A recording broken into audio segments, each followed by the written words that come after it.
بسم اللہ الرحمن الرحیم۔ سوال یہ پوچھا گیا تھا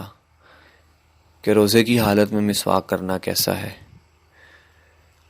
تو اس کا جواب ذکر کرتا چلوں کہ روزے کی حالت میں مسواک کرنا یہ مکروہ نہیں ہے اور نہ اس سے روزہ ٹوٹتا ہے، بلکہ جیسے اور دنوں میں سنت ہے روزے کی حالت میں بھی مسواک کرنا سنت ہے۔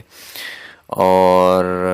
مسواک خشک ہو یا تر ہو، اگرچہ پانی سے تر کی ہو تو زوال سے پہلے کرے، اور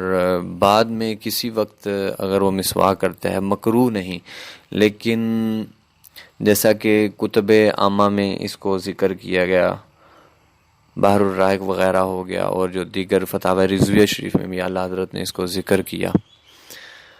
تو اب یہ ہے کہ اکثر لوگوں میں مشہور ہے کہ دوپہر کے بعد جو ہے روزے دار کے لیے مسواک کرنا یہ مکروہ ہے، تو حالانکہ یہ قول ہی غلط ہے۔ تو جس وقت چاہے مرضی بندہ مسواک کرے، اس میں کوئی حرج وغیرہ نہیں ہے، اس کی کوئی تخصیص نہیں ہے،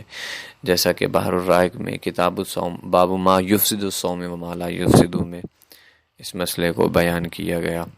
اور سیدی اعلیٰ حضرت یہ فرماتے ہیں کہ اگر مسواک چبانے سے ریشے چھوٹے یا مزہ محسوس ہو تو ایسی مسواک روزے میں نہیں کرنی چاہیے۔ تو کچھ مسواکیں ایسی ہیں کہ ان کے ریشے چھوٹے ہوتے ہیں یا پھر مزہ وغیرہ اس کا محسوس ہوتا ہے، تو ایسی مسواک سے پرہیز کرنا چاہیے کہ وہ حلق سے پھر نیچے اتریں گے ریشے وغیرہ، جیسا کہ فتاوی رضویہ میں سیدی اعلیٰ حضرت نے اس مسئلے کو بیان کیا۔ واللہ اعلم بالصواب۔